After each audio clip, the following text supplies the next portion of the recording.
স্কুলের মধ্যে মাস্টারের এই সব মতলব, ছাত্রীরা সব ঘটনা খুলে বলতেই মুখোশ খুলে গেল। ধরা পড়ে গিয়ে নিজের মুখ আড়াল করতে দেখুন কি কাণ্ডটাই না করছেন এই শিক্ষক। ক্লাসের মধ্যে কি করতো এই শিক্ষক? 8-9 ছাত্রীরা অভিযোগ করতে উচিত শিক্ষা পেলেন অভিযুক্ত। ছাত্রীরা যে অভিযোগ করেছে কি বলবেন? শিক্ষক মানে যিনি জ্ঞানের আলো জ্বালান, যার কাছে ছাত্রছাত্রীরা সন্তান তুল্য, কিন্তু সেই পবিত্র সম্পর্ককেই কলুষিত করার অভিযোগ উঠেছে উত্তর 24 পরগনার বাগদায়। বাজিতপুর উচ্চ বিদ্যালয়ের এক শিক্ষকের বিরুদ্ধে এমন ন্যাক্কারজনক ঘটনার অভিযোগের কথা সামনে আসতেই গোটা এলাকায় যেন তীব্র ক্ষোভের আগুন জ্বলে উঠেছে। অভিযোগ উঠেছে স্কুলেরই অষ্টম ও নবম শ্রেণীর কয়েকজন ছাত্রীর পক্ষ থেকে। তারা লিখিতভাবে জানায় তাদের প্রিয় ইংরেজি শিক্ষক সুদীপ্ত মৈত্র দীর্ঘদিন ধরে তাদের সঙ্গে এমন সব আচরণ করছিলেন যা কোনোভাবেই শিক্ষক সুলভ নয়। অভিযোগ, তিনি বারবার ছাত্রীদের সঙ্গে কুরুচিপূর্ণ এবং অশালীন কথাবার্তা বলতেন, যা তাদের মনে এক গভীর অস্বস্তি তৈরি হচ্ছিল। বিষয়টি এলাকায় জানাজানি হতেই অভিভাবকরা আর স্থির থাকতে পারেননি। বৃহস্পতিবার স্কুলের সামনে ক্ষোভে ফেটে পড়েন তারা।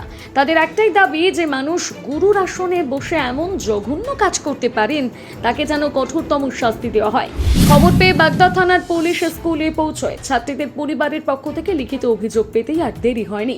শিক্ষক সুদীপ্ত মৈত্রকে সঙ্গে সঙ্গে গ্রেপ্তার করে পুলিশ। তার বিরুদ্ধে পক্সো আইনে মামলা রুজু করা হয়েছে। এই ঘটনায় হতবাক স্কুলের প্রধান শিক্ষক দিলীপ কুমার সরকারও। তিনি জানান, অভিযুক্ত শিক্ষক তার লিখিত উত্তরে কিছু অভিযোগ সত্য বলে স্বীকার করেছেন, তবে বাকিগুলো তিনি মিথ্যে বলে দাবি করেছেন। আমার বিদ্যালয়ে গতকাল এবং আজ অষ্টম শ্রেণী এবং নবম শ্রেণীর কয়েকজন ছাত্রী অভিযোগ এনেছে সহকারী শিক্ষক সুদীপ্ত মৈত্রের বিরুদ্ধে। তিনি তাদের সঙ্গে খারাপ আচরণ করেছেন, সেই অভিযোগটা এনেছেন এবং তারা লিখিত অভিযোগ আমার কাছে দিয়েছেন এবং সেই স্যারও লিখিত অভিযোগ করেছেন। স্যার এই বিষয়ে তাদের অর্ধেক সত্যের কথা বলেছেন এবং অর্ধেক মিথ্যার কথা বলেছেন। আর স্যারের বয়ান অনুসারে যেটা আমরা শুনেছি সেটা উনি বলেছেন, এটা পড়া পারা না পারার জন্য যে ইতিবাচক পদক্ষেপগুলো নিতে হয় এবং ইতিবাচক পদক্ষেপ সেইগুলোই আমি করেছি। তাছাড়া আমি কিন্তু ছাত্রীদের সঙ্গে কোনো অশালীন কোনো আচরণ করি। স্থানীয় পঞ্চায়েত প্রধান দেবব্রত মণ্ডলও বলেছেন, শিক্ষক মানে যিনি আদর্শ, যিনি বাবার মতো শ্রদ্ধার পাত্র। তার এই কাণ্ড সমাজের জন্য এক লজ্জাজনক দৃষ্টান্ত। তিনি বলেন, তদন্তে যদি তার দোষ প্রমাণিত হয় তবে যেন তার বিরুদ্ধে কঠোর ব্যবস্থা নেওয়া হয়।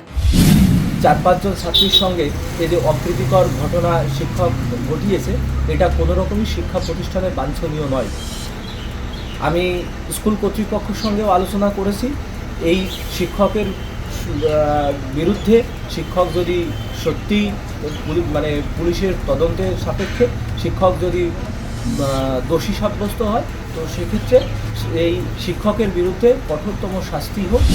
অভিযুক্ত শিক্ষক সুদীপ্ত মৈত্রকে বনগাঁ মহকুমা আদালতে পাঠানো হয়েছে। ঘটনার তদন্ত শুরু করেছে পুলিশ। গোটা ঘটনায় শোরগোল পড়ে গিয়েছে স্কুল চত্বর জুড়ে।